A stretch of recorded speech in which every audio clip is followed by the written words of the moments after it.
So, topic which we were discussing is pole and polar, and how to write equation of polar to a given conic from a point that I have proved. So you can revise from that lecture, and let me quickly recall that concept, and then we will look at some questions based on pole and polar. Okay.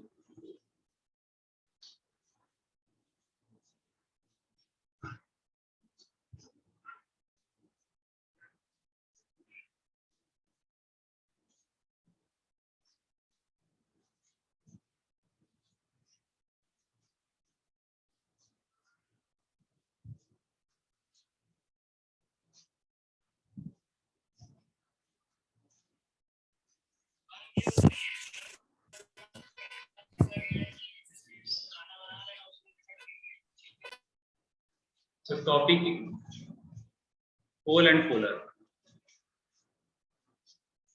Morning, sir. Yes. So let me quickly recall what we mean by pole and polar, because already its equation I have proved in previous lecture. So revise from that lecture. And another important thing that writing equation of tangent, or writing equation of chord of contact, or writing equation of polar to a given conic from a point. All this equation is given by t equal to 0. However, there is a difference in its concept, which we have already seen. So what I will do here, that if you recall then polar, see, whenever a conic is given, for example, let us take a circle. However, this rule is valid for any, not a circle only.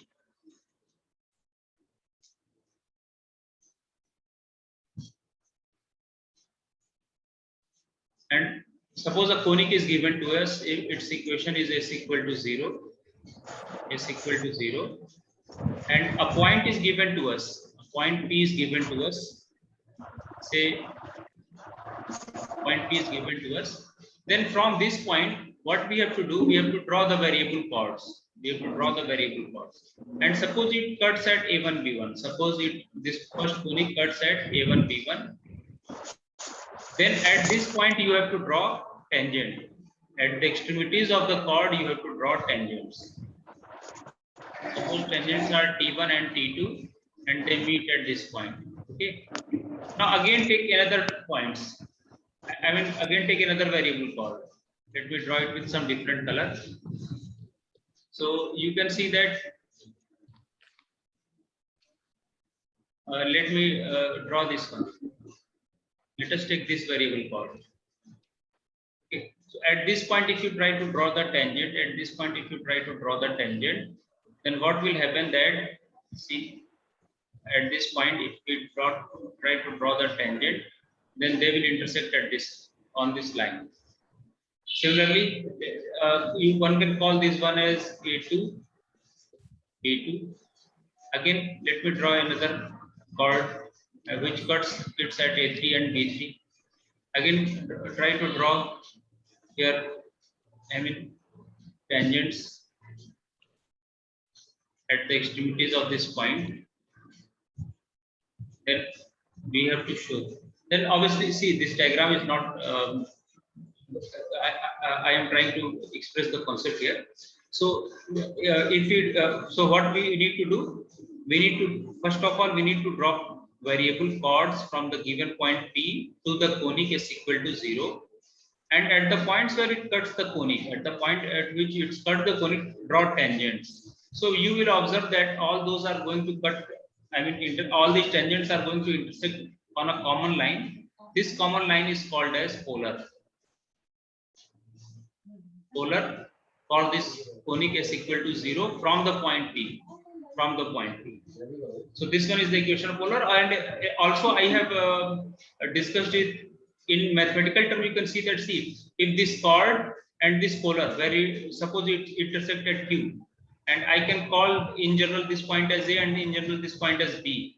So what one can redefine, I can say that this polar is the locus of the point Q whose distance with the point P is in harmonic mean, is in harmonic conjugacy with the distance from point A of the distance of A and B from point B. So already that I have proved that PQ is equal to 2 times PA into PB upon PA plus PB. And also if you assume it as R1 R2 and this one is capital R, so I can write that R is equal to 2 R1 R2 upon R1 plus R2. So using this we have proved that its equation of polar is basically it comes out to be T equal to 0. We know how to write equation of tangent. So if point P lies outside, then you can see that this one is your polar and it is going to intersect the conic. It is going to intersect the conic. And another case I have also discussed that if your point P, if this point P lies on the conic, then tangent and polar will be same. Then equation of tangent and polar will be same. Equation of tangent and polar. So already that diagram I have explained, because see from this if you try to draw the variable chords here and if you try to make again this tangent at this extremities point, so one of the tangent will be this one and there will be this one, so basically they will intersect. You can observe that they are going to intersect on the tangent itself. So when you try to draw different chords here, then one can observe that they are going to intersect on the tangent itself. Okay, so what will happen that if the point P lies on the conic, then equation of polar and tangent will coincide. And also another important point which I have discussed is that pole and polar are always unique. I mean, for a particular polar, we have one pole for a given conic, and if pole is given, then again for a given conic we have one polar. So this pair pole and polar is always unique. So all these things I have proved. So let me recall this important point that if P is on the conic, I mean if point P is on the conic,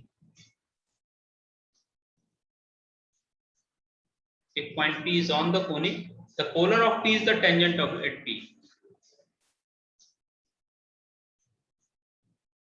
The polar of P is the tangent at P. Another important point. So polar we can also draw. We can say that locus of. See, looking at this geometry, we can say that locus of point of intersection of tangents. Let me write here. Locus of. So in general, it is locus of Q. Locus of Q is going to give you the polar. Locus of Q is going to give you polar if it satisfies this equation. So this one is the property here, but if you look at the definition of polar, so I can say that polar can be defined as locus of point of intersection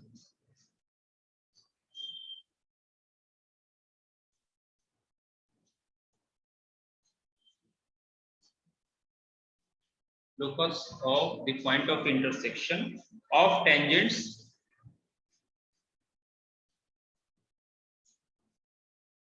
drawn at endpoints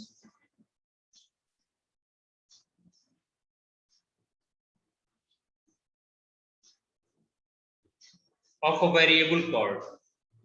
Or in general you can say chords through a fixed point P.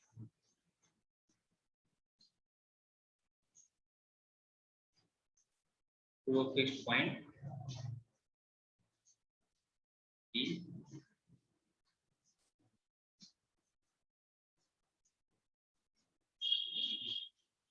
Through a fixed point P, say, will be a straight line called polar.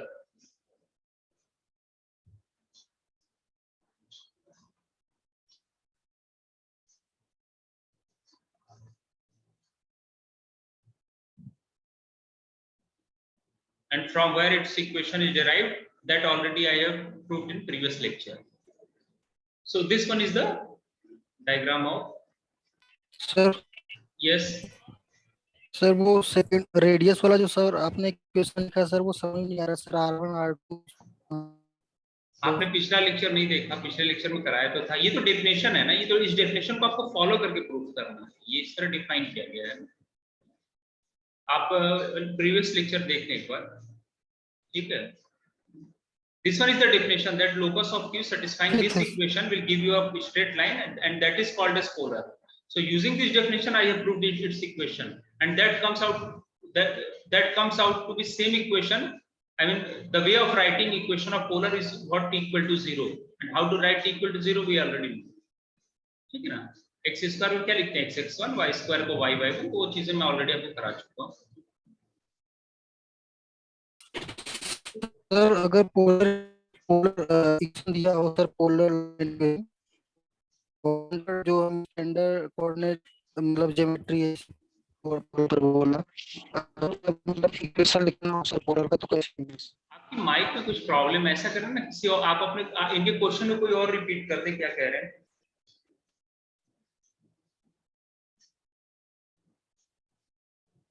देखो ये तो definition, ये तो आपको follow करना होगा ना। इस डेफिनेशन को प्रूव करके हमने प्रूव किया था, यूज करके प्रूव किया था कि locus of Q satisfying this, basically this one is the method, its exact definition, and using this in case of circle or see in any conic, from this these things are obtained. I mean this definition is we can interpret this one as this one, और इसमें से अगर किसी एक को consider करो ना तो ये वाला कंस्ट्रक्शन मिलेगा। P है ये पॉइंट, ये A और B और A Q। So locus of Q for variable chords, which is in such a way that its distance from the point P is in harmonic conjugacy with the distance of A and B from point P, will be a straight line that is called as polar. So simply this one is the definition. And in case if your point P lies on the conic, then in that case tangent and polar both will coincide। वो दिख रहा है वो definition, क्योंकि इस point पे जब आप tangent ड्रॉ करोगे तो एक तो यही हो गया, और यहाँ से मान लो पहले आप वेरिएबल कॉर्ड बना लो, जो भी आप पॉइंट ले रहे हो वहां से आपको वेरिएबल कॉर्ड्स बनाने हैं ना। मान लो आप इसी पॉइंट कह दो से A1 B1 और यही पॉइंट आपका A2 B हो गया, same point A2 A1 are same and this one is B2। तो आप क्या काम करो, पहले A1 B1 पे टेंजेंट ड्रॉ करो, तो एक टेंजेंट तो ये खुद ही है और ये B1, so this is going to intersect on this one, तो ये वो Q होगा। तो ये basically this line is any point lying on this point say will be that Q for this second, है ना। इस कॉर्ड के लिए यहाँ पे ये Q आ गया, वो that can be internal, that can be external।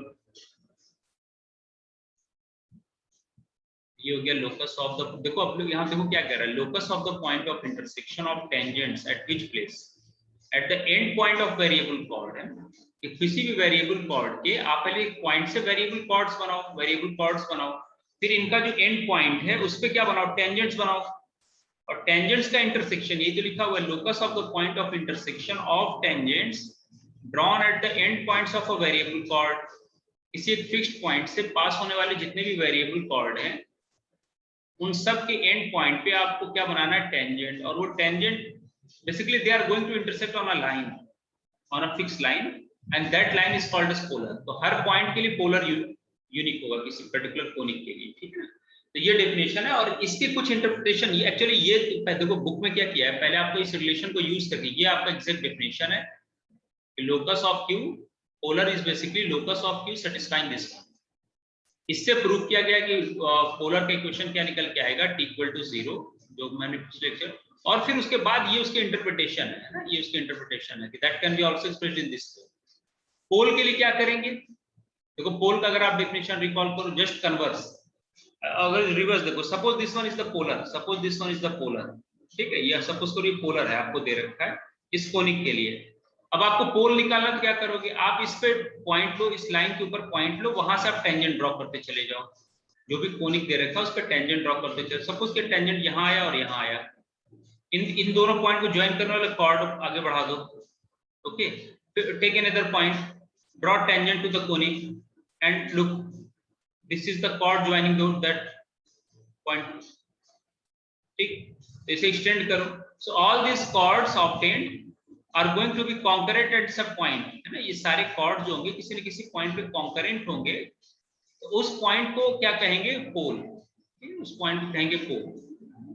तो आप एक ही डेफिनेशन उसी को इस तरह देखोगे तो आपको जब भी पोलर दिया गया तो पोलर से आप जब भी इसको ऐसे समझ लो कि पोलर जब भी दिया गया तो पोलर पे अगर आप कभी कोई पॉइंट लेके पहले टेंजेंट ड्रॉ करोगे कोनिक पे, और जहां पे point of contact of tangents है उनको ज्वाइन करने वाला क्या बना, तो chord of contact, chord of contact. तो ये सारे के सारे आपको क्या होंगे, किसी एक पॉइंट पे कॉन्करेंट होंगे, और जिस पॉइंट पे कॉन्करेंट होंगे उसका इक्वेशन क्या, वो पॉइंट क्या कहलाता है, पोल। तो ये इसका डेफिनेशन है।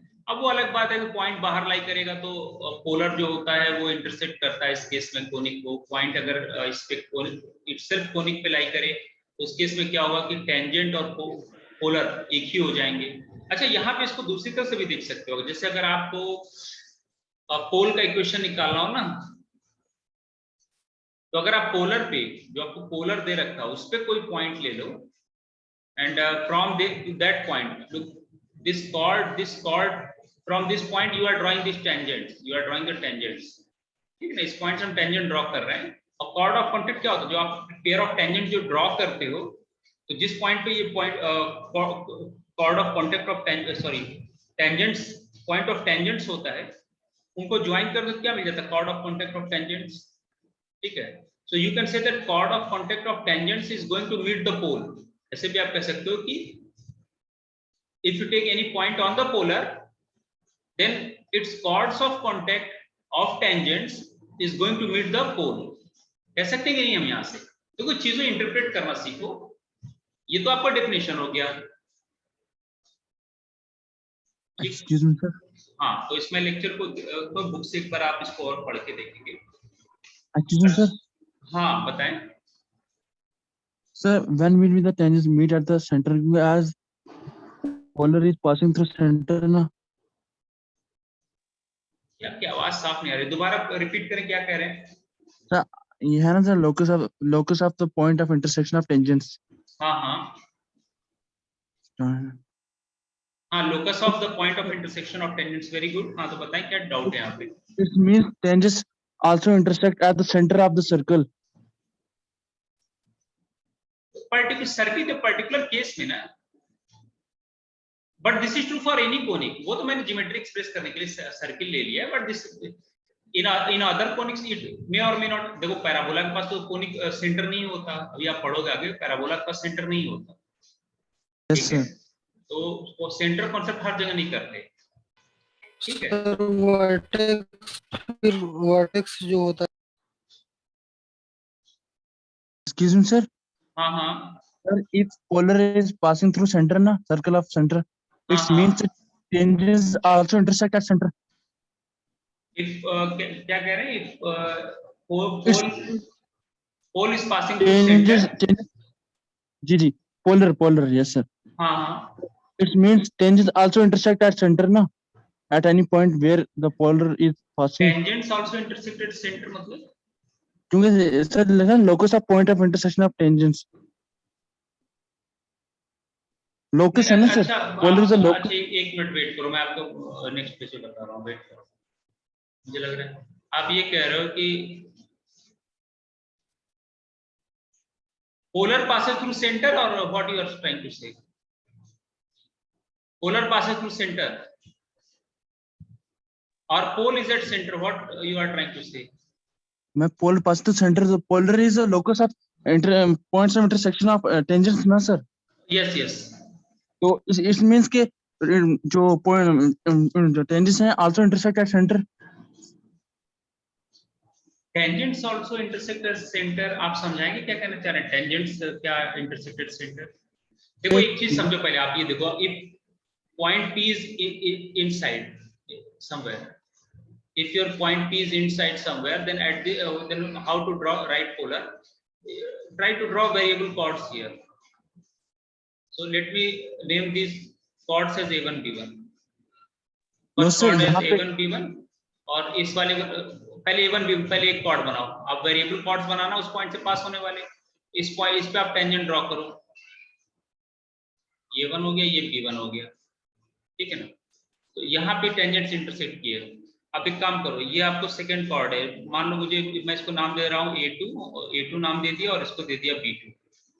अब आप इन दोनों पॉइंट पे टेंजेंट बनाओ, इन दोनों पॉइंट में चलो टेंजेंट अगर आप बना रहे हो तो कहीं तक कट करेगा, ये हो गया, और ये B2 मान लो,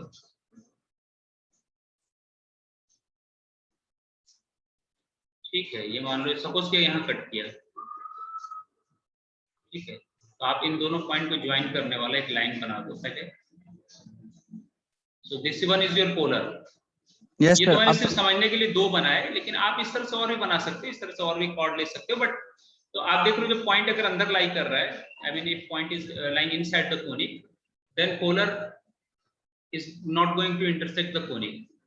नो सर, मेरा क्वेश्चन ये सर, एक्चुअली सर, हाँ मैं हाँ ये कह रहा हूँ कि जब आपने जो पोल बाहर बनाया था ना सर्कल के बाहर, तो हाँ ये हाँ, यहाँ पे तो बनाया था, तब हाँ पोल, यस सर, पोलर हाँ। सेंटर से पास कर रहा था ना, मतलब सेंटर से पास कर रहा था ना, देखो ना सर। नहीं, पोलर सेंटर के पास कोई जरूरी नहीं है, डिपेंड करता है पोल कहाँ है। सेंटर इन द सेंस के सर्कल के इन साइड से पास कर रहा था ना। नहीं वो देखो ऐसा है ना कि पोल, पहले समझो, पोल और पोलर का पेयर यूनिक होता है। अब हो सकता है कि किसी पर्टिकुलर पोल के लिए हो सकता है कि पोलर सेंटर से क्रॉस करे, हमेशा नहीं होगा ऐसा, हमेशा नहीं कह सकते। अभी कर रहे हैं ना सर, मैं ये क्वेश्चन पूछ रहा हूँ, अभी कर रहे हैं ना सर। हाँ, अब आप अपना सवाल बताएं क्या कह रहे हैं। तो मैं ये कह रहा हूँ कि अभी अगर पोल आपने रखा है बाहर, तो आपने ये लाइन ड्रॉ की है ना जो सर्कल को दोनों तरफ से कट करके जा रही है, हाँ हाँ, कॉर्ड कह लो, इसका हाँ तो, और ये जो ये लाइन वही है ना सर जहाँ पे दो टेंजेंट्स इंटरसेक्ट करते हैं। हाँ हाँ। तो इसका मतलब मैं पूछ रहा हूँ कि कौन से टेंजेंट्स सेंटर में इंटरसेक्ट करेंगे, जो आपने लाइन सेंटर से पास की है ना। मैं ये टेंजेंट पूछ रहा सेंटर पे इंटरसेक्ट, टेंजेंट का डेफिनेशन क्या होता है बताओगे जरा मुझे, टेंजेंट का डेफिनेशन हूँ, क्या यस होता सर, है। टेंजेंट डेफिनेशन यही है ना कि जो बाहर किसी पॉइंट पे इंटरसेक्ट करते हैं नहीं नहीं, एक पहले लाइन। आप टेंजेंट का डेफिनेशन बताओ, आपको इसका मतलब लग रहा है टेंजेंट का डेफिनेशन ही क्लियर नहीं है। टेंजेंट किसे कहते हैं। सर जो पे सर्कल के पॉइंट पे सर ड्रॉन की जाए लाइन, जो क्या सर्कल क्या, को सिर्फ, just wait wait, answer my जो क्वेश्चन। सर्कल को सिर्फ, what do mean by tangent to a circle. तो जो सर्कल को सिर्फ एक पॉइंट पे काटे, काटे, काटे वर्ड नहीं यूज करते, टच कहो। मतलब टच करे। तुम वैसा वर्ड यूज करो कंफ्यूजन कराओगे। हाँ, तो ये है, is this the tangent. No, pass करे सर, सर्कल के एक पॉइंट पास करे। So boys ये अगर problem. अगर हम इसको इंटरफेयर करते रहेंगे तो ये सर्कल को दो पॉइंट में काटेगा सर। हम्म, ठीक है, okay, this one is a tangent to the circle. अच्छा, सर्किल यहाँ पे मैंने एक समझाने के लिए ले लिया है, basically this one is a conic, it can be anyone, it can be parabola, it can be ellipse, it can be hyperbola. ठीक है, हाँ, अब आप अपना सवाल बताएं, आप क्या कह रहे हैं आप। मैं सिर्फ ये कह रहा था कि आपने पोलर सर है क्या, पोलर लोकस है ना जहाँ पे दो टेंजेंट पोलर इंटरसेक्ट लोकस है करते हैं। पॉइंट Q का, which is in harmonic conjugacy with the point A and B। जैसे कोई यहाँ से कॉर्ड कट करोगे ना, जैसे मान लो A और B पे कट किया, आप जी यहाँ से जी एक सर, वेरिएबल कॉर्ड बनाया, जी ठीक है, तो some point Q which is in whose distance from the point P is in harmonic conjugacy with the distance of A and B from point P. That locus of such point is going to give you a line that will be called as polar. This one is the your mathematical definition. You have to follow this definition. Okay sir. Sir आपने कहा locus of such point, ये एक line देगा, ये कहा ना sir आपने। हाँ हाँ, locus of point Q, actually ये पॉइंट Q जो होगा ना, ये जो जैसे मान लो आप दूसरा कॉर्ड बनाओगे, अच्छा, ये यस कहीं सर और कट किया, तो वो पॉइंट Q यहाँ पे आ जाएगा, यहाँ पे आ जाएगा, इन सबसे पास करने वाला ये जो लाइन होगा ये पोलर होगा। ओके ओके सर, आप ठीक है। एक्चुअली में locus means path traced by a point ना, लोकस का क्या पॉइंट, मतलब है, हाँ। Yes sir, path. तो आप वर्ड याद करो, मैं बार बार आपको वेरिएबल कॉर्ड कह रहा हूं, मैंने एक वर्ड यूज किया variable chords. Yes sir. Actually book में क्या है ना, बुक में आपको उन्होंने एक केस बना के दे दिया है ना, ठीक है, तो हो सकता है उससे आपको कंफ्यूजन क्रिएट हो, but that one is basically, वरना अगर एक फिक्स लाइन होगा तो फिर ये लोकस क्यू तो फिर एक फिक्स्ड पॉइंट हो गया। अनलेस यस आप वेरिएबल कॉर्ड्स नहीं बनाओगे तो कैसे ये पॉइंट क्यू फिर वेरी कैसे करेगा, तो लोकस तो उसका एक फिक्स्ड पॉइंट हो जाएगा। जैसे आप देखो यहाँ पे इस बार मैंने यहाँ पे लिखा है locus of a variable chord from a fixed point P. ठीक जी है, जी। लोकस जब भी मैं कहूँ means path traced by a point satisfying certain conditions. So this Q is basically satisfying this condition. है ना। Okay, sir. तो ये Okay. अगर आप पहली वाली बुक देखो तो अगर ये क्यू सर है parabola so this I have assumed as capital R, and this distance of A from point P I have assumed it as R1, and this one B I have assumed it as R2.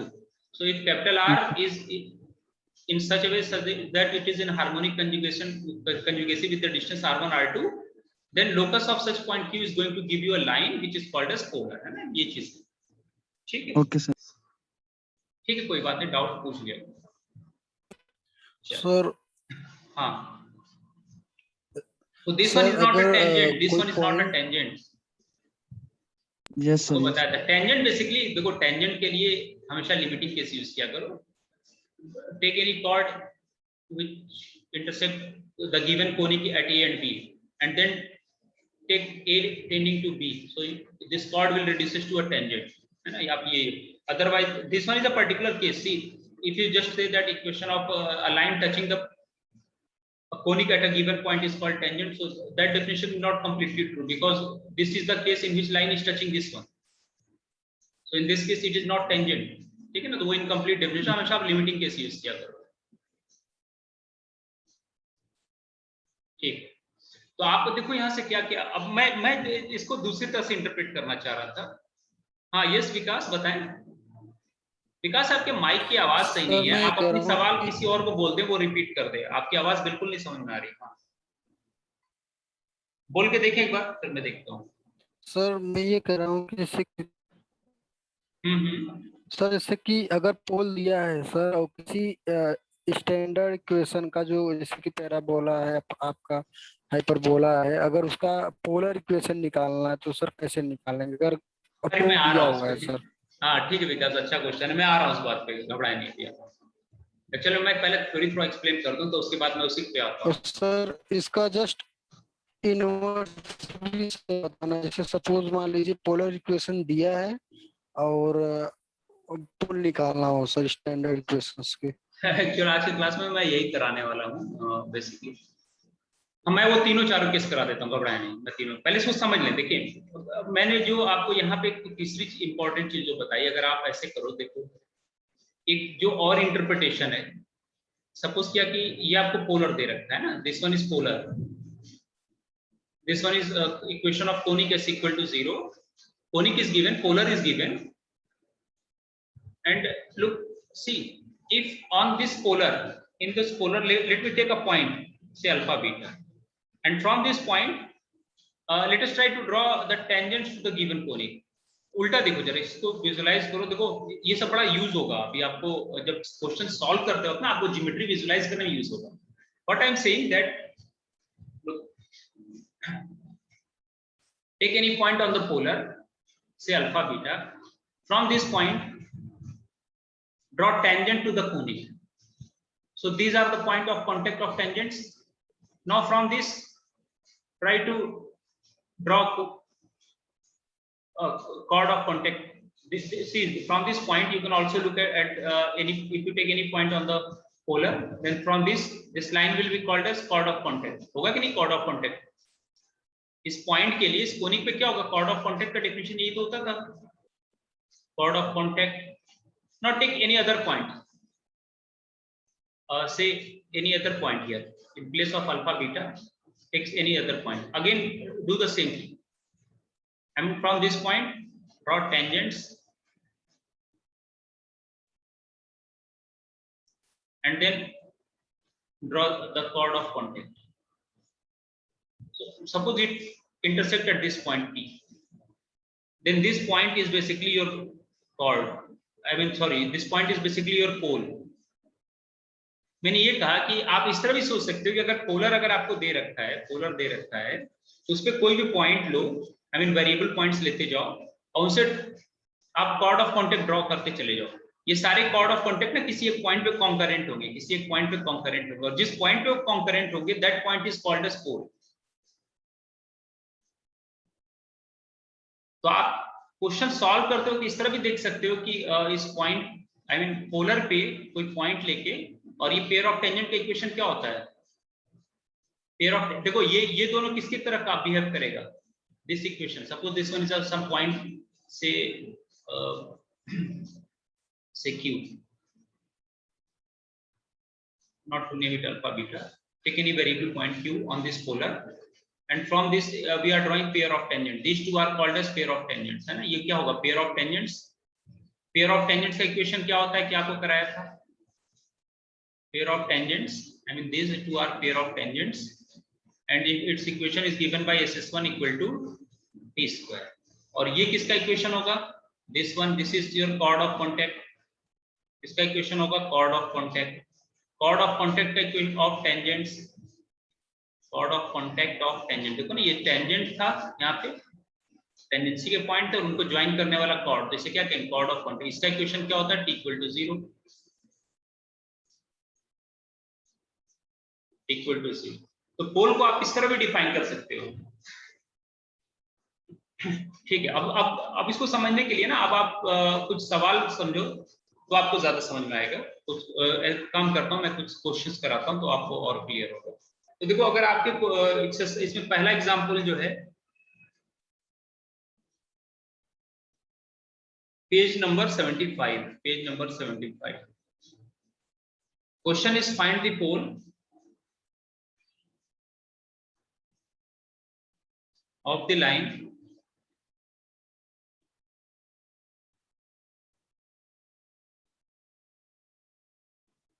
x plus y plus 9 equal to 0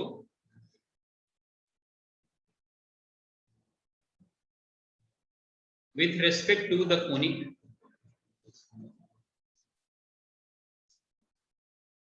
conic is given as x square minus 2xy plus y square minus 3x plus y minus 2 equal to 0. ये conic दे रखा है. ठीक है. Question is find the pole of the line. तो देखो, आपको क्या बताया था कि पोल और पोलर यूनिक होते हैं. जब किसी लाइन के लिए पोल निकालने का मतलब क्या हुआ, that line is acting as a polar. So basically this one is try to extract information from this one. Suppose this one, so this one is basically your polar. So polar is given to you, conic is given to you, and with respect to this conic you have to find pole, and you know, you already know that pole and polar, this pair is always going to be unique. So whatever conic is given to you, I mean, it may be circle, it may be an ellipse, it may be a parabola, it may be hyperbola. So out of this four, look, find the pole of the line. So what are the methods, I mean, what you can do. Suppose this line is given to you, say x plus y plus 9 equal to 0 is given to you.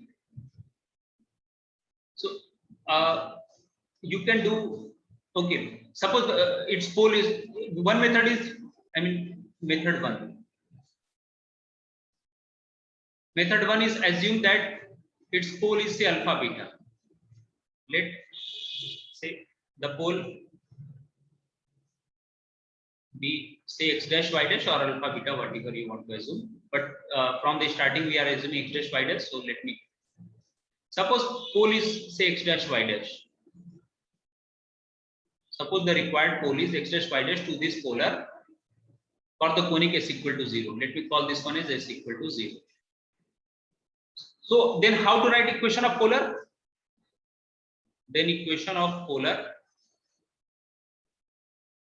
for pole x dash y dash say p to conic s equal to 0. Let me in short say this equation as s equal to 0 is given by t equal to 0. And how to write t equal to 0? Write x square as x1, y square as y1, x as x plus x1 by 2, y as y plus y1 by 2. Just remember, whenever I say t equal to 0 means you have to write in this technique. And xy as xy1 plus yx1 upon 2. Okay, now so what is our x1 y? We have x, okay, x1 y1. So okay, you can also assume this point as say x1 y1 instead of x dash y dash. Let us assume this point as x1 y1, because when we square x1 square, then it looks that we have 12 power on x. So to avoid that confusion, let me recall this point as x1 y1. Then equation of polar, कैसे लिखेंगे polar का equation? आपको already मालूम है, x square को क्या लिखेंगे? X x one minus 2, इसको क्या लिखेंगे? X y one plus y x one by 2 plus y square क्या लिखेंगे? वाई वाई वन माइनस 3, और एक्स को आप लिखोगे x plus x one by 2 plus y को आप लिखोगे y plus y one by 2 minus 2 equal to 0। देखो ये आ गया पोलर का equation. Basically this one is the required equation of polar. अब आपको मालूम है किसी एक गिवन पॉइंट के लिए, किसी एक गिवन पोल, और अगर कोनिक यूनिक है, I mean for particular conic, for every pole, I mean for this pole we have this polar, and polar combination is always unique. So and another polar is given here, so this line must be identical to this line, क्योंकि polar ये line और ये line दोनों एक ही होना चाहिए। So you need to compare them, but for that you need to first compute coefficient of x, y and the constant term. So you can simplify it. Look to get cancelled out and simplify this. इसको आप simplify कर लो। अब ये तो देखो book में solve कर रखा है, तो मैं वही चीज लिख देता हूँ, ठीक है? आप इसको सिंप्लीफाई कर लेना, मैं कैलकुलेशन में टाइम वेस्ट नहीं कर रहा हूँ। आप एक्स के टर्म कॉमन लो, देखो एक्स के टर्म यहाँ पे है और एक्स के टर्म यहाँ पे है। यस विकास, क्या कह रहे हैं आप? सर मैं ये कह रहा हूँ कि जैसे टेंजेंट का इक्वेशन जो आपने लिखने का तरीका बताया सर, जैसे कि आपने यहाँ पे लिख रखा है कि एक्स स्क्वायर का x x one, sir basically sir आपने पिछले क्लास में शायद सर वो बताया था कि जो पोलर का इक्वेशन है सर, वो कॉर्ड ऑफ कांटेक्ट की तरह, मतलब जैसे कि ये प्रूफ कराए थे सर आप। अरे ये तो सर फिर हम यहाँ अगर हम इक्वेशन पोलर का निकाल रहे हैं तो देखो ये मैं लिख रहा हूँ, basically this is not equation of tangent, this is equation of polar, but whenever we are writing in this technique we are calling it as t equal to 0, ठीक है ना? जब भी ये t इक्वल टू 0 इस तरह लिखूं, इसका मतलब हमें इस तरह से लिखना है। या आप चाहो तो पोलर के में आप चाहो तो इस नोटेशन को p कह दो पोलर के लिए, but t equal to 0 means you have to write in this way, ठीक है ना? तो कॉर्ड ऑफ कांटेक्ट में भी यही टेक्निक। देखो विकास पहले सुनो मेरी बात, मैं ये कह रहा हूँ कि चाहे पोलर का इक्वेशन लिखना हो, चाहे कॉर्ड ऑफ कांटेक्ट का इक्वेशन लिखना हो, चाहे टेंजेंट का equation, way of writing same होगा, लेकिन कॉन्सेप्ट उनके डिफरेंट, कॉन्सेप्ट में डिफरेंस है। क्यों? क्योंकि देखो कॉर्ड ऑफ कांटेक्ट जब आप लिखते हो तो कॉर्ड ऑफ कांटेक्ट में पॉइंट ये कहीं बाहर होता है x1 y1, यहाँ से आप टेंजेंट ड्रॉ करते हो, ये टेंजेंट ड्रॉ करते हो, और जिस पॉइंट को टच करे वो लाइन को जब ज्वाइन करते हो, ये आपका क्या आ जाता है? Chord of contact. Chord of contact, तो इसका भी इक्वेशन क्या होता है? t equal to 0। इसका भी इक्वेशन क्या होता है? तो t equal to 0 never means that I am writing equation of tangent. ये जस्ट एक वे, मैंने एक्सप्रेशन दिया है, ठीक है ना, टेंजेंट। और हमने ये भी देखा कि जब किसी पॉइंट पे आप टेंजेंट ड्रॉ करो, तो I mean take any point on the curve, I mean conic, and draw equation of tangent, so its equation also comes out to be the same one, t equal to 0. I mean just replace x square by this way, but here x1 y1 will be this point, x1 y1 क्या होगा? उसी conic पे लाई करता है। Tangent के case में x1 y1 कहाँ लाई करना चाहिए? कोनिक पे। जबकि आप कॉर्ड ऑफ कांटेक्ट में ये x1 y1 क्या होता है? It may or may not lie on the conic, if it lies on this one then it will be the same case. और पोलर के केस में, पोलर का केस अलग होता है। पोलर के केस में आप इस पॉइंट से आप वेरिएबल कॉर्ड ड्रॉ करते हो, तो तीनों के कॉन्सेप्ट में फर्क है। वो अलग बात है कि उनका I mean mathematical way of writing same होगा, लेकिन तीनों के कॉन्सेप्ट में फर्क है। इस बात को समझ लें आप लोग। जब भी मैं इस तरह लिखता हूँ p इक्वल टू 0 और t equal to 0 means you have to replace x square by x x1, y square by y y1, but there is a difference. See in case of polar, if this point pole lies on the conic itself, then it will be the same as tangent as well as your chord of contact will coincide. तो उस case में chord of contact, tangent और polar तीनों एक हो जाएगा, but not in all cases. If your point P lies outside, then this line is chord of contact as well as your polar. ये line chord of contact होगा as well as, यहाँ पे मैंने गलत बना दिया, इस पॉइंट पे कट कर रहा है ना, आप ऐसे ज्वाइन कर लें, ठीक है? तो उस केस में chord of contact आप देखो बुक में आपके दे रखा है, अगर आप यूज पॉइंट नंबर 2 नोट 2 पढ़ो पेज नंबर 75 पे। So the polar of a point is also defined as the locus of the points of intersection of tangent at the extremities of chord through that point, ठीक है? Note 3, the method of this article can also be used to determine the equation of tangent and pair of tangents.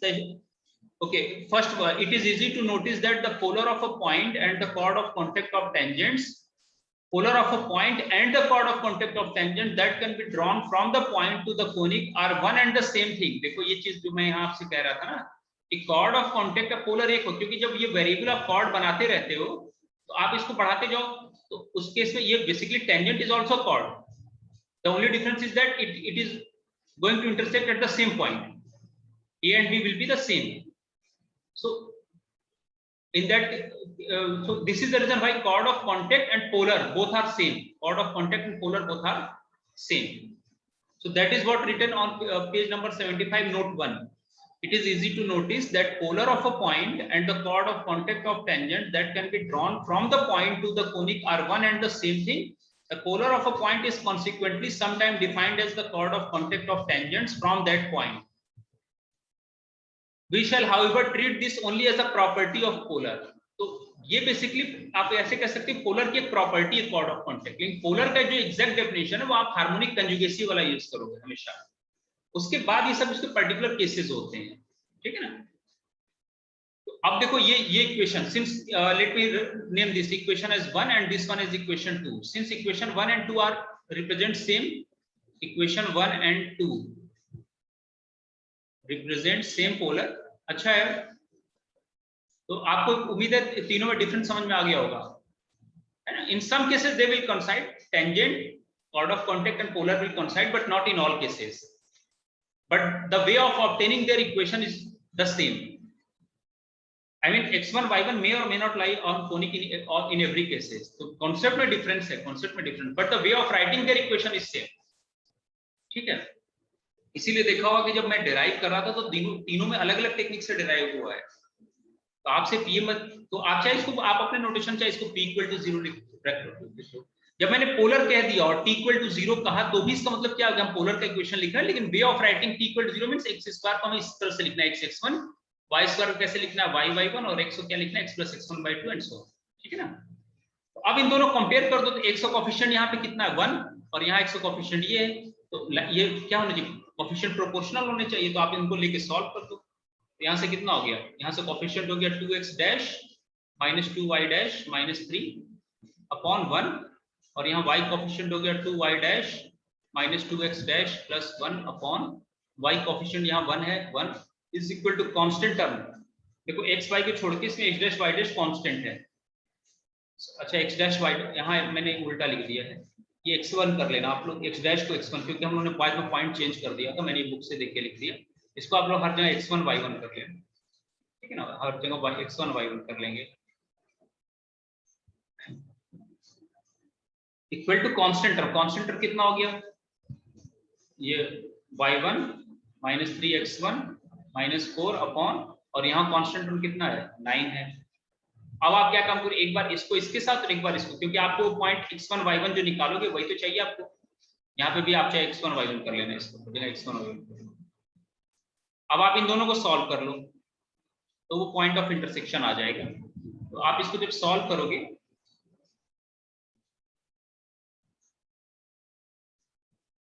तो solve करके check कर लेना, यहाँ से x dash equal to 2 और y dash equal to 1 आ रहा है. एक तो ये मेथड हो गया कि वो पॉइंट क्या आ गया 2 1. Method second,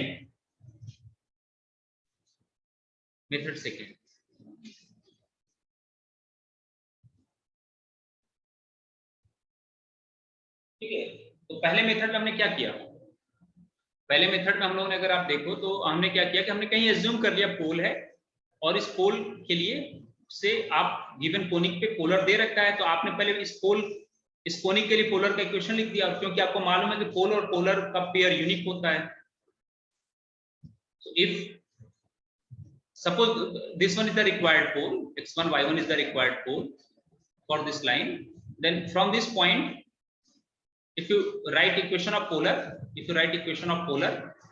then that polar and this polar, the given line, both will be identical, so their coefficient will be proportional. proportional क्यों लिखा, क्यों नहीं इक्वेट किया, देखो यहाँ पे सुनो, जैसे आप मान लो x plus y equal to 1 है और यहाँ पे लिखा 3x plus 3y equal to 3, तो x का कोएफिशिएंट यहाँ 1 और x का कोएफिशिएंट यहाँ 3 इक्वल हो जरूरी नहीं, जबकि दोनों लाइन एक ही रिप्रेजेंट कर रहे हैं. लेकिन उनका ratio 1/3 equal to 1/3 equal to 1/3, यहाँ x और कोफिशिएंट 1 और x कोफिशिएंट 3, वो हमेशा क्या होगा, सेम होगा, इसलिए हमने प्रोपोर्शनल वर्ड यूज किया ना, सेम होगा। ठीक है, अब आप इसको दूसरी तरह से देखो। देखो एक टेक्निक तो मैंने आपको ये बता दी जो आपके बुक वाला दे रखा है, ये टेक्निक मैंने बता दी, बुक में ऑलरेडी सॉल्व है, तो मैंने इसको शॉर्ट में कैलकुलेशन मैंने खुद नहीं किया, सिर्फ आपको एक्सप्लेन कर दिया, इतना तो आप समझ रहे हैं। दूसरा मैंने ये बताया कि आपको ये लाइन दे रखा है x + y + 9, ठीक है, अगर आप देखो तो आपको क्या क्या चीजें दी हुई है, आपको x + y + 9 = 0, ये आपको पोलर दे रखा है, एक तरह से पोलर दे रखा है, आपको इस पोलर के लिए पोल निकालना और कोनिक का इक्वेशन दे रखा है। तो चलो जो भी कोनिक होगा, if this is the polar, if this is the polar, say x + y + 9 = 0, हो सकता है ये पोलर बाहर भी हो, कोई जरूरी नहीं है, मैंने तो कहीं भी हमें उससे क्या फर्क पड़ता है, हमें पोल निकालना है। तो आपको जो एक मैंने दूसरा इंटरप्रिटेशन दिया वो ये कहा कि इस पोलर पे अगर आप कोई भी पॉइंट लेते हो, इस पोलर पे कोई भी पॉइंट लेते हो और वहां से आप पेयर ऑफ टेंजेंट ड्रॉ करते हो, मान लो इस पोलर से, और ये जो कॉर्ड ऑफ कॉन्टेक्ट जहां पे टच कर रहे हैं ना, जहां पे टच कर रहे हैं, इन दोनों का आप ज्वाइन कर दो, ठीक है। उसी तरह दूसरा पॉइंट लिया और सपोज किया कि इसे और कलर से बना दो, ये सपोज किया कि ये इसको आगे बढ़ाया और इसको आगे बढ़ाया, सपोज ये यहाँ कट कर रहे हैं इस point, so this is your required pole. तो what I am trying to say is that take any arbitrary point on this, so you can express in two parametric points. See, the equation of this line is x + y + 9 = 0. So any point on the polar,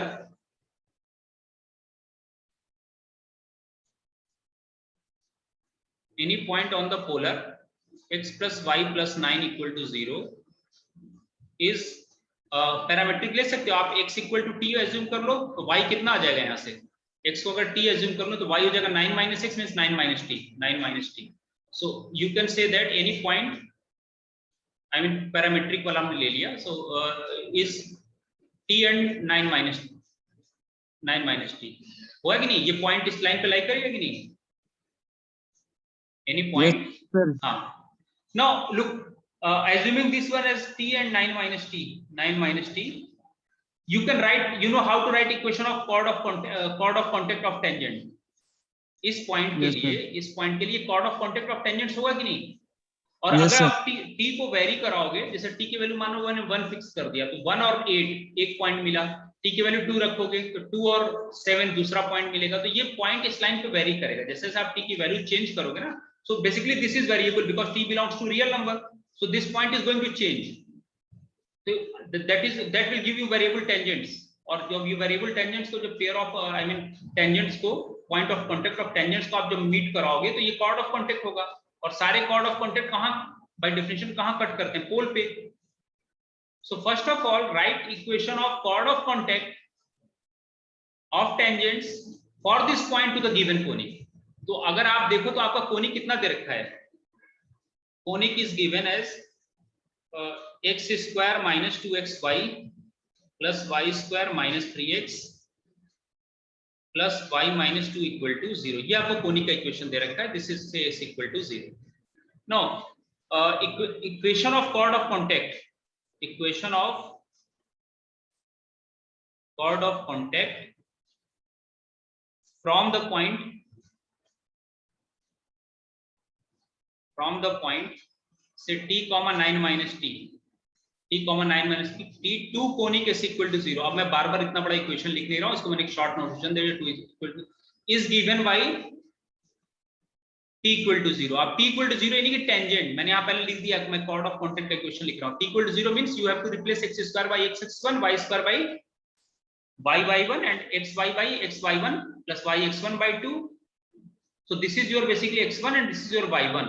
so how to write x² कितना होगा, x into x1, x1 is t, x into t minus 2 common ले लो xy1, so xy1 means x into 9 - t plus yx1, y into x1, x1 is your t whole divided by 2 plus y square, right? Y square is y by 1, so y and y1 is 9 minus t, so write 9 minus t plus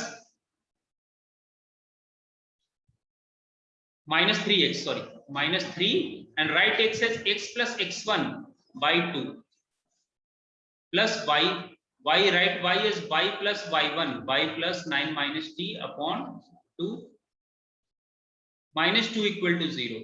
ये equation आ गया t equal to, I mean chord of contact का equation आ गया, chord of contact का equation. And for different t it will give you different chord of contact, क्योंकि different t के लिए ये point change होगा, ये पॉइंट यहाँ होगा, कभी यहाँ होगा, t की वैल्यू जैसे 1.5 ले लो, तो ये 1.5 और 7.5 हो गया 9 माइनस t. तो डिफरेंट जैसे से आप t को वेरी कराओगे, t वेरिएबल है. अब एक काम करो, आप t वाले टर्म एक जगह लिख लो, t वाले टर्म एक जगह लिख लो, और बचे विदाउट t वाले टर्म एक जगह लिख लो. इसे आप चलिए जरा सिंप्लीफाई करके बताएं क्या आ रहा है. सिंप्लीफाई करें,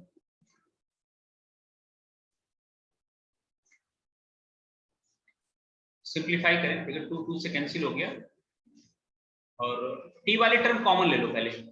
अगर मैं t वाले टर्म को कॉमन ले लूं तो क्या क्या बचेगा, या चाहो तो आप इसे और सिंप्लीफाई करके तब कॉमन ले लो. चलिए एक काम करते हैं, थोड़ा सा और सिंप्लीफाई कर लेते हैं. आप लोग कैलकुलेशन जरा देखना, करते हैं, देखते हैं क्या आता है.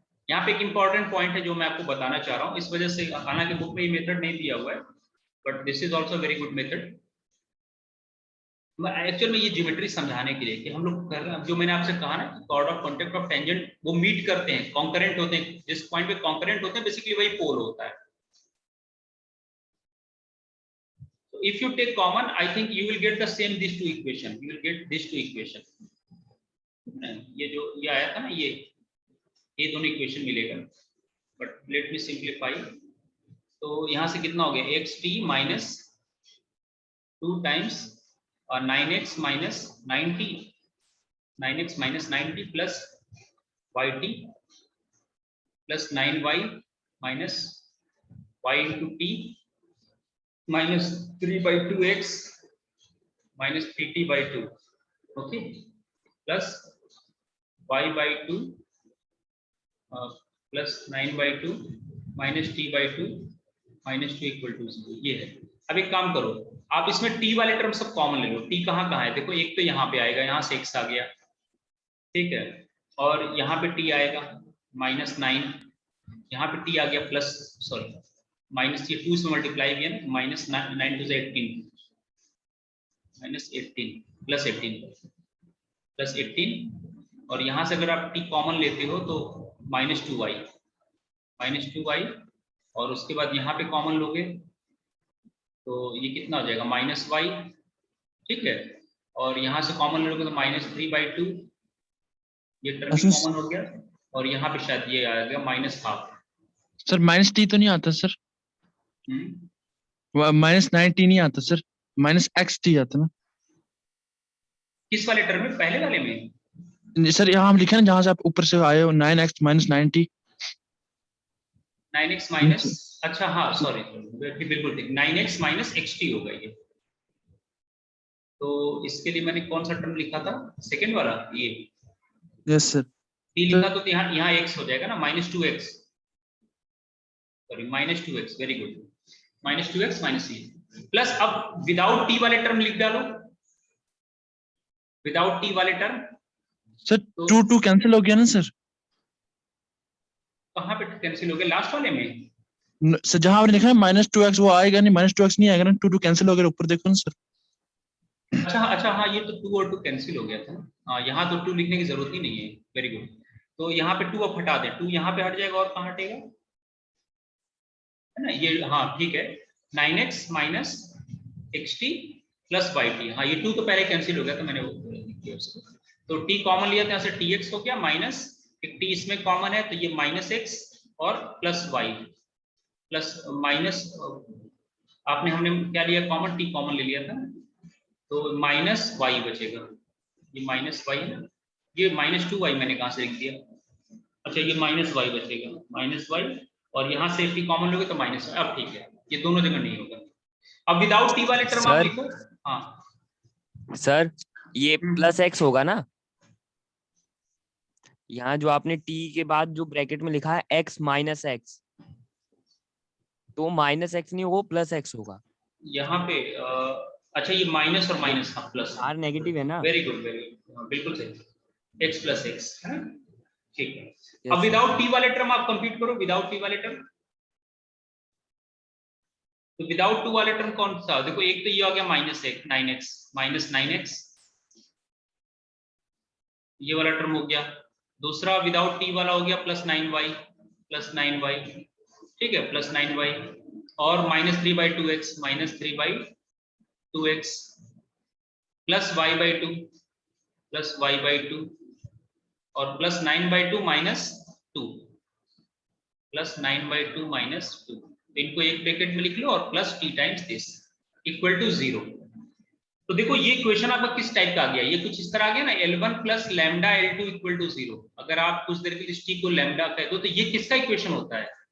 अगर मान लो L1 इक्वल टू 0, आपको एक लाइन के फैमिली ऑफ लाइंस का equation passing through a point क्या होता है, L1 equal to 0, L2 equal to 0। तो ये जब दोनों लाइन कॉन्करेंट होते हैं किसी पॉइंट पे, तो उनका कंबाइंड इक्वेशन कैसे दिया जाता है, L1 plus lambda L2 equal to 0, ठीक है। Yes sir. तो बेसिकली हो क्या रहा है, आपको वो पॉइंट निकालना ना, पोल क्या है, पोल इन सारे कॉर्ड ऑफ कॉन्टेक्ट्स का कॉन्करेंट पॉइंट ही तो है, कॉन्करेंट पॉइंट है, क्योंकि आप जैसे से टी की वैल्यू चेंज करोगे ना तो आप डिफरेंट डिफरेंट पाओगे।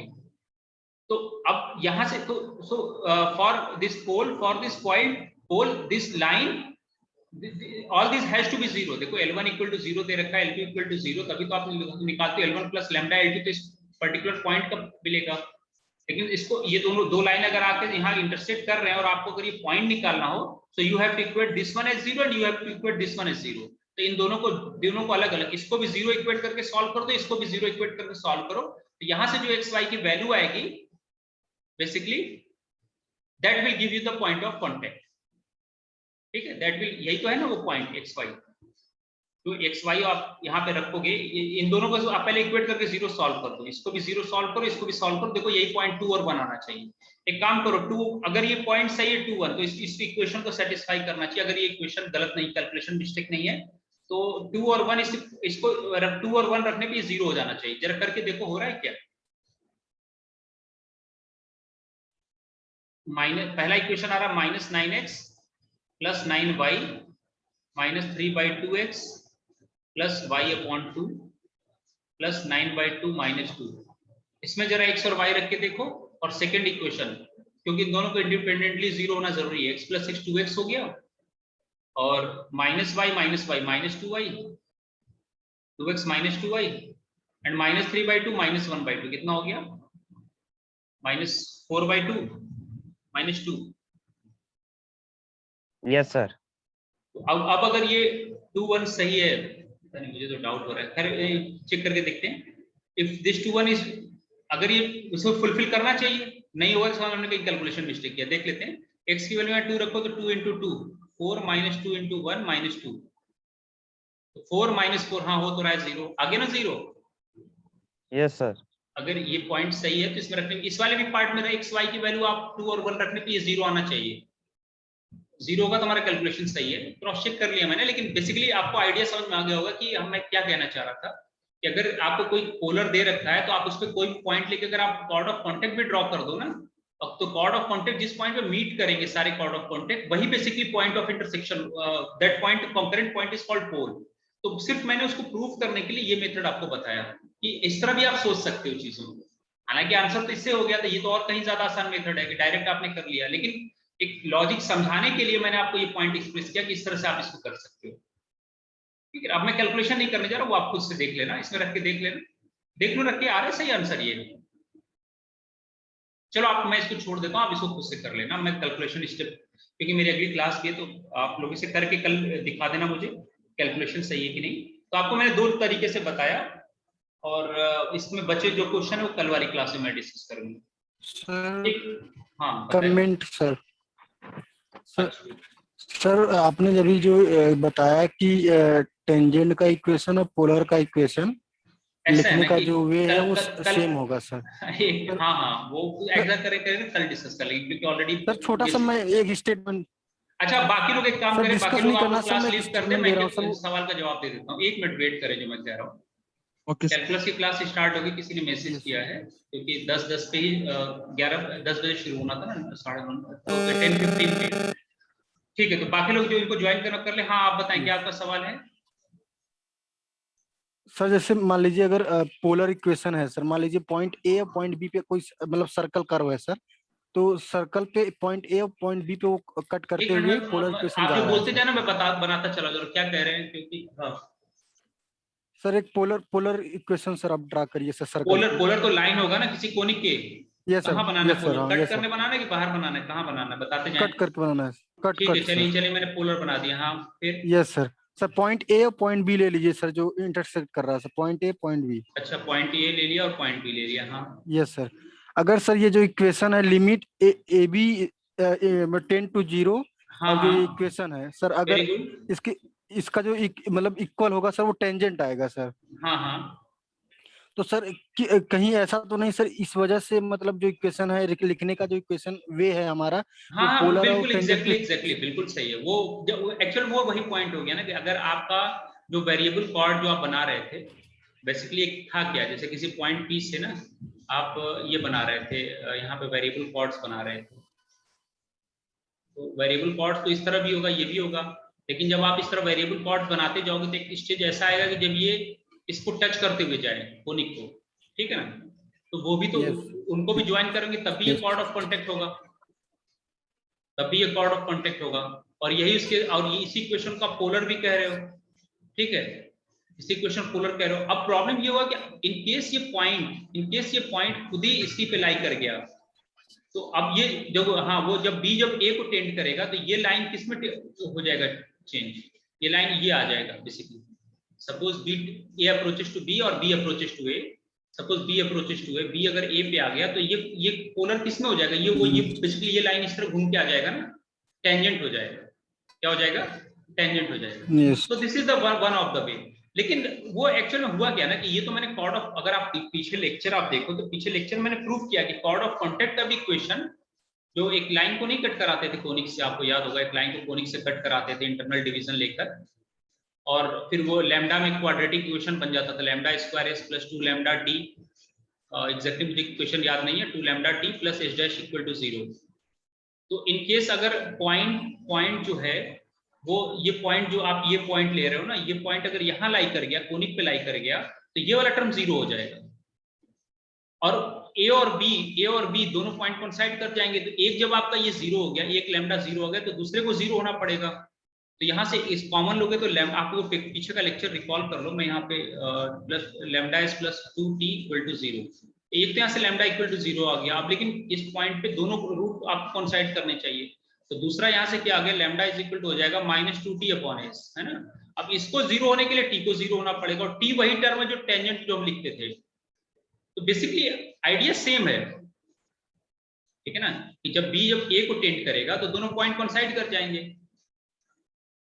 तो और उस केस में क्या होगा कि जब जो पॉइंट आप यहां ले रहे थे वो पॉइंट यहीं पे लाई कर जाएगा, तो ये कोनिक की इक्वेशन को सेटिस्फाई करेगा। तो कोनिक की इक्वेशन में अगर आप उस point x dash y dash को कंप्लीटली पुट करोगे तो वो h डैश हो जाएगा, तो h डैश 0 हो गया। तो h डैश 0 होने के ही लैम्डा की मैक्सिमम 2 रूट्स मिलने चाहिए, एक रूट 0 हो गया, और क्योंकि दोनों का पॉइंट ऑफ कांटेक्ट एक ही है तो सेकंड को भी 0 होना पड़ेगा। तो सेकंड को 0 करने के लिए हम t को क्या कर देते हैं 0। तो बेसिकली ये, तो देखो इससे, इसीलिए मैं कहता हूँ इस चीज से कभी कंफ्यूज होने की जरूरत नहीं है। किसी पर्टिकुलर केस में, आई mean if point p lies on the conic, then polar, chord of contact and tangent, all three will be same line.